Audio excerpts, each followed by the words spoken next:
kampung kita ini, para nelayan dan seluruh kita yang hadir pada kesempatan ini. Kemarin kita ada dialog panjang di rumah Pak Bupati, membahas banyak hal, terlain membahas kawasan perbatasan. Jadi saya salah kemarin itu bicara tentang negara Republik Palau yang dulu saya sama Pak Hasan Wirayuda pada waktu itu meresmikan pembukaan hubungan diplomatik antara Indonesia dan Republik Palau, dan pada waktu itu menunjuk duta besar kita di Manila merangkap Republik Palau. Saya sendiri tidak begitu hafal di mana letaknya Palau, rupanya di atas sini ya, begitu. Tahu saya cuma di Tenggara Filipina. Jadi rupanya bukan saja Miangas yang merupakan pulau terluar yang berhadapan langsung dengan Mindanao di selatan Filipina, tapi juga ini berhadapan langsung dengan Republik Palau. Jadi kita ini betul-betul merupakan pulau-pulau kecil yang berada di perbatasan dengan dua negara lain. Kita ada negara Mikronesia, tidak jauh juga dari kawasan kita ini. Kemarin itu barangkali secara umumnya ada pembicaraan bagaimana kalau daerah ini dikembangkan menjadi daerah otonomi khusus. Yang walaupun kalau dibilang otonomi khusus itu agak panjang nanti perdebatannya di DPR, tapi memang lebih baik dia dikembangkan secara bertahap nantinya sepanjang. Harapan saya barangkali Pak Mukhtar ini bisa jadi bupati di sini, jadi pegang karena pikiran itu sudah sama. Pak Ili Lasul barangkali mau jadi gubernur, ya lebih bagus lagi kalau beliau jadi bupati di sini, bisa mengembangkan daerah kita ini, ya. Karena minimal ada 5 kabupaten kota, itu sudah bisa berkembang menjadi sebuah provinsi. Nah, dan provinsi itu menjadi provinsi kepulauan. Dan kekhususannya terletak pada provinsi kepulauan itu. Yang kedua, provinsi yang berada di perbatasan dengan negara lain, yang memerlukan satu penanganan yang agak khusus dibandingkan dengan provinsi-provinsi yang lain. Yang berbatasan langsung ini kan cuman Kepulauan Riau, Aceh sedikit, ya Aceh sebelah timur dengan laut Malaysia, sebelah utara dengan India. Ada Pulau Nicobar itu langsung merupakan bagian dari negara Republik India. Nah jadi pengaturan-pengaturan khusus sangat perlu untuk memperkuat dan mempercepat pertumbuhan ekonomi di daerah-daerah perbatasan ini. Sebab kalau perbatasan itu daerah yang sensitif, ya, sangat sensitif. Perbatasan itu bisa sensitif karena etnik, bisa sensitif karena ekonomi, ya. Jadi sensitif karena etnis itu misalnya Thailand Selatan dengan Malaysia.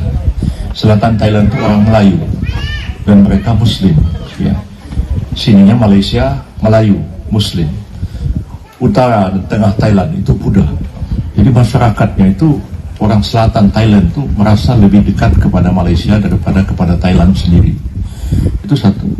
Saya ingat waktu masih kecil kita konfrontasi dengan Malaysia, kami orang Belitung, orang Melayu, ya, yang bahasanya sama dengan orang Johor, orang Malaysia.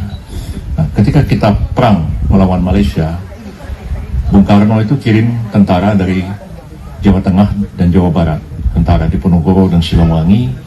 Tidak mau pakai tentara Sumatera Selatan, tentara Sriwijaya, karena orang Belitung itu bisik-bisik, ini kenapa kita disuruh perang sama Melayu bantu orang Jawa? Saya minta maaf ngomongnya, sensitif ngomongnya, tapi itu kenyataan. Tidak berani ngomong terang-terangan, tapi bisik-bisik. Bagaimana kita sama Melayu disuruh berkelahi bantu orang Jawa? Nah, ini kan sensitif, masalah etnik.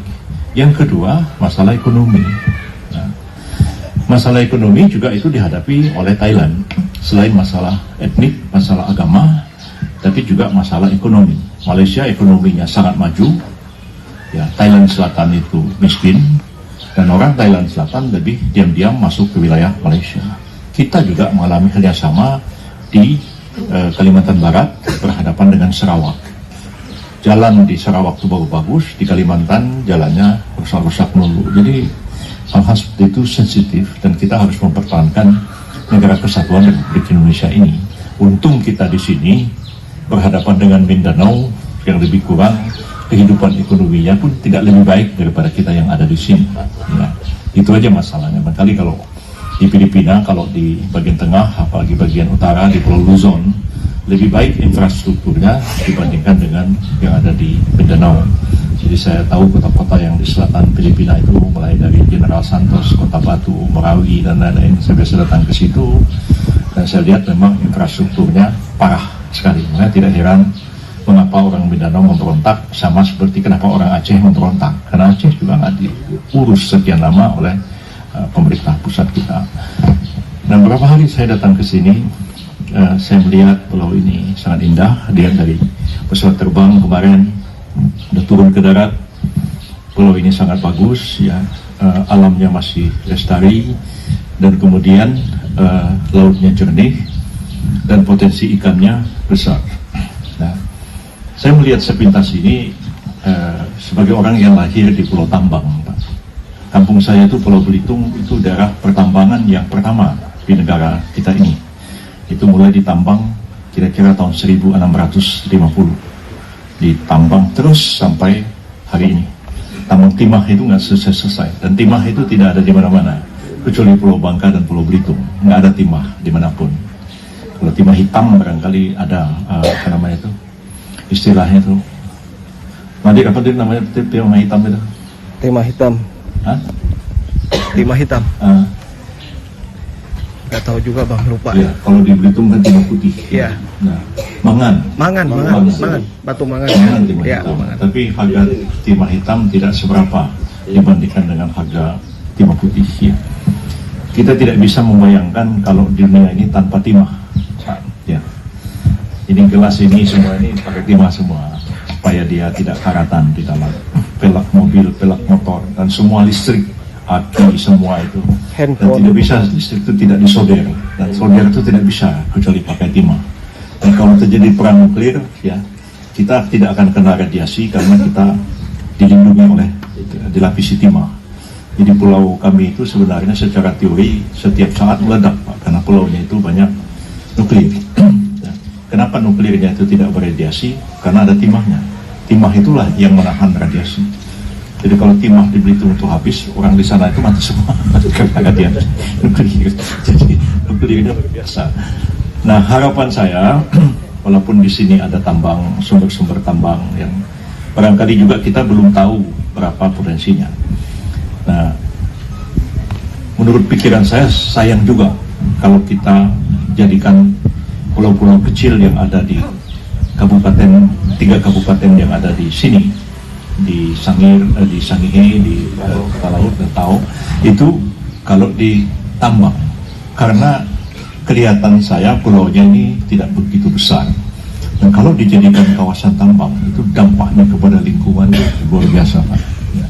Jadi kami itu udah sangat pengalaman, Pak, menambang timah, menambang segala macam itu sangat-sangat mengerti, karena sudah dari nenek moyang kami memang kerjanya ya kerja nambang timah itu dengan teknologi tinggi segala macam. Nah, jadi kalau sekiranya kawasan ini dibiarkan, jadi kawasan yang bertumpu kepada 3 hal, ya. Pertama adalah sumber daya laut, kedua adalah pertanian dan perkebunan, dan yang ketiga pariwisata. Jadi kalau ongkos kita, pendapatan kita dari tambang, Pak, itu tidak cukup untuk memulihkan lingkungan yang rusak karena pertambangan itu.